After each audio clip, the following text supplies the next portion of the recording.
Hi everyone, welcome to Lisa's Stamp Studio. I've got a fall decor item for us today that I'm going to show you how to make from start to finish. But here it is. I actually used cardboard from the back of the Specialty Designer Series paper for the back of this. I'll show you step by step how I put it together. We'll make some minor tweaks along the way so that you can see several variations. If you're here visiting from YouTube, you'll find a link down in the description of this video below that will navigate you to the pictures, cutting dimensions, and supplies that I've used for today's project. Let's head over to the stamp table and let's get started. I wanted to give you a good close-up of this project. Isn't this adorable? Now keep in mind you can change this for any season, so it can say Boo for Halloween with different papers. It can say Noel for Christmas, and think of showers and weddings as well. Mr. and Mrs. or last names. Makes a really great, inexpensive but customized decor item. I've cut 4 squares of thick cardboard. This is very similar to chipboard. I got this from the back side of the package of the Specialty Designer Series paper. You can see that it's pretty thick. The colors do vary, but it's going to be covered with Designer Series paper and only the back side will show. My tip for you is to make sure that you cut it from all the same tone of cardboard because it will be visible from the back. I'm going to bring in my Silicone Craft Sheet because we're going to be using some glue and some hot glue. I've cut Designer Series paper, and this is all from the Country Lane Designer Series paper. Non-holiday side is very generic, so you can use it all year round. I'm going to go ahead and adhere these to the front of the squares using liquid glue, and I prefer this method because it's a little slower to dry, so I can kind of manipulate my paper to make sure that it's even. My tip for you is to make sure that you don't put the glue on too thick.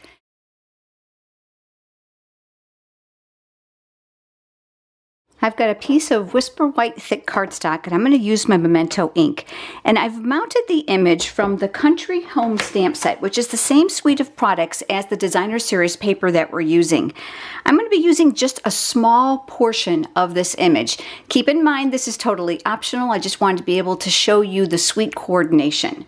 You'll find that product here in the holiday catalog. If you don't already have a Stampin' Up! Demonstrator and you're interested in receiving a copy of the brand new holiday catalog, just leave me a comment below. So I'm going to go ahead and ink that up in the Memento ink. You're going to want to use Memento ink when you're using the Stampin' Blends because they are an alcohol-based marker. This is a water-based ink pad, so they will not interact with each other. I'm only going to color a very small portion of this image, and I'm going to start with the Cajun Craze Stampin' Blends combo. So I've got the light and the dark, and I prefer to work with the light first. They are dual-ended, so there's a thick tip here and a smaller tip here, and since my image is fairly small, I'm going to use the smaller end, and I'm going to go ahead and I'm going to color in the cattails. Switching now, I'm going to cover this dotted area where the artist has put some rendering for some shading. Now if you're happy with it the way it is, that's fine, or you can go back with the lighter color and you can blend those two together. That'll give you a little bit less separation in the color tone between the two shades. I'm now using the Daffodil Delight, and this is the dark Stampin' Blends. I'm going to fill in some of these small little leaves here. I've got the Mint Macaron combo, and I'm going to use the light one again to do some leaves. I'm also going to use the dark Blackberry Bliss just to color in these small areas that are here for the berries. That's all the coloring I'm going to do. I'm going to take my scissors now, and I'm going to cut out just that small area.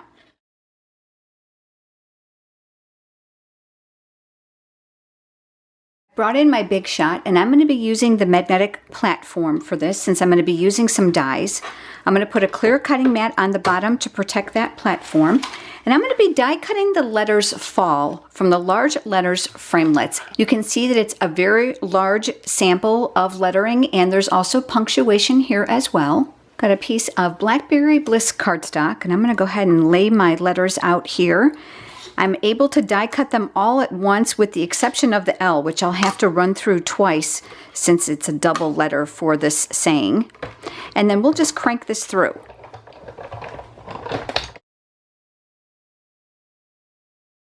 Each of these letters will eventually go on one of these panels, but I want to make sure that I decorate those that are going to need a piece added here first.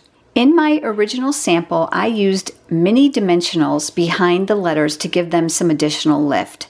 Today I'm going to use the liquid glue to adhere them, just to give you another idea on how this could be done. A tip about the mini dimensionals as well is some of these areas are very narrow, so if you need smaller than what these are die cut for, go ahead and take your scissors and cut them up in half while they're still on the paper backing. And then I use my pickup tool to help me pick up those small pieces to lay them on the back of my letters. Remember this piece that we colored? We're going to add some mini dimensionals to the back. A sign of a really good alcohol marker is where the color bleeds through to the back side. This is one reason you want to make sure that your work surface is protected. So remember those dimensionals that we cut? We'll go ahead and use a couple of those. We'll get the first one started here, and I'm going to lay those randomly across the back of this image. And then I'm going to mount this here near the bottom of my letter. We've got our A next. To decorate this letter, I'm going to use one of the galvanized buttons. Aren't these beautiful? They're not even. They're meant to look old and rustic and a little worn. So what I'm going to do is I'm actually going to use hot glue to attach that here.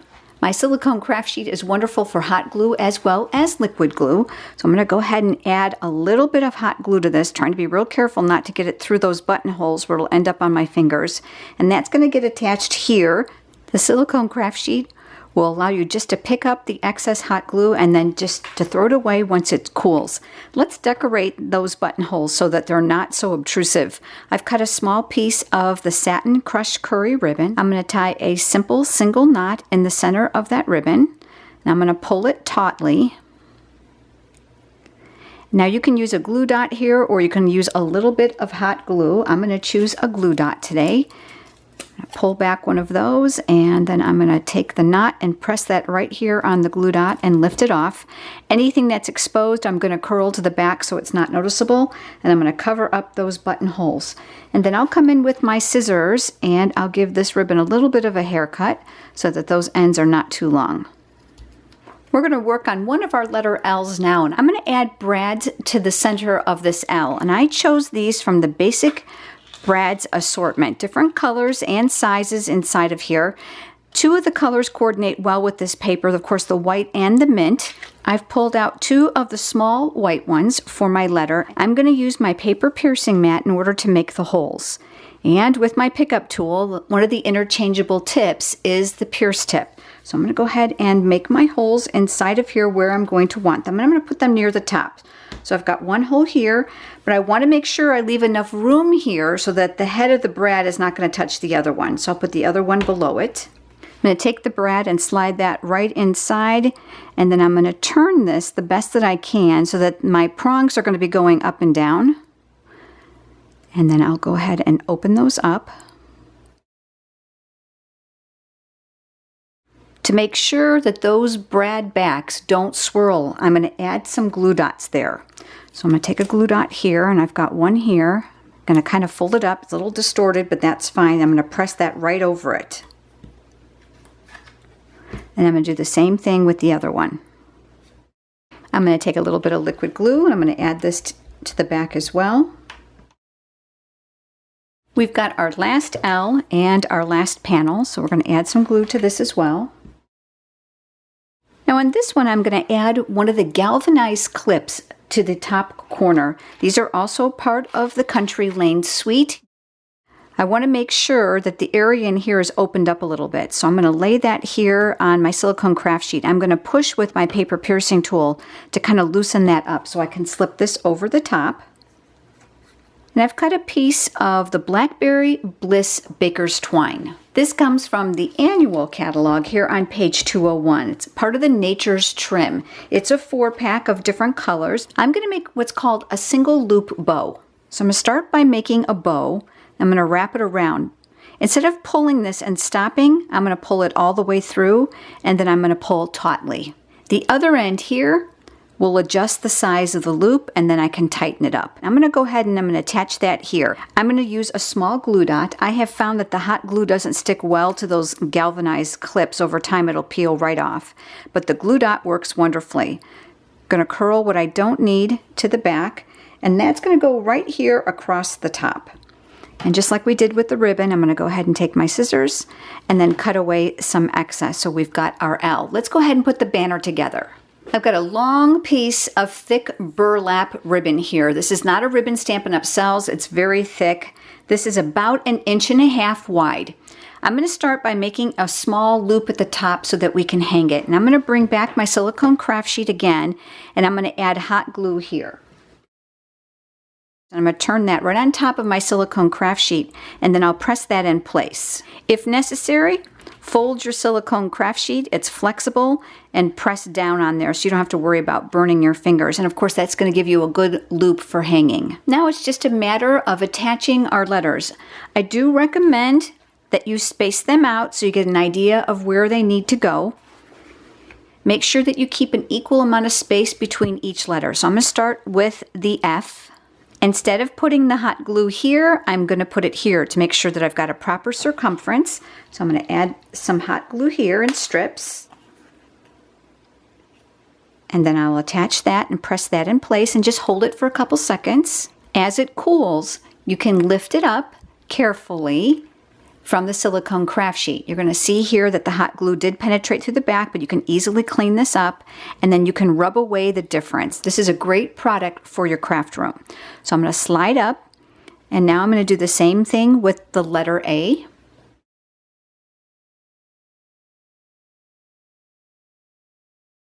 Now, once your banner's put together, you may find an area here that you didn't go deep enough. So this is really easy to fix. So just come inside here and then put your hot glue on your cardboard and then just press and tack that down because you don't want it to flip. I have one final step. I used the exact same ribbon and I made a knot in the center, and I'm going to add this across the top. So I'm going to pull a single knot nice and tight. I'm going to use a larger pair of scissors for this. I'm going to cut this on an angle. Make sure that my knot is nice and tight, and I'm going to cut another end here. I'm going to attach this knot here at the top. So again, I'm going to use my silicone craft sheet and my hot glue, adding hot glue generously to the back of my knot. And that's going to go here at the top of the letter F. I'm going to press that in place and give that just a few minutes to dry and cool. There we have it. We have our fall banner all complete. Here at the end, I'm going to give you a tip. Make sure that you cut this long enough, and then you can come in with your scissors and give it any type of an end finish that you want. And this one, I'm just going to cut it on an angle. On my original one here, I did dovetail it a little bit here at the end. This is the one I made before you joined me, the one that we made today. The only difference is these letters are up on mini dimensionals and these are not. You can find all the supplies for this project in the Stampin' Up! Holiday Catalog. If you don't already have a demonstrator and you would like a copy of either the annual catalog or the holiday catalog or both, I would be happy to send you complimentary copies. Just leave me a comment below. Thanks so much for joining me, everyone. I look forward to seeing you next time. Have a great day.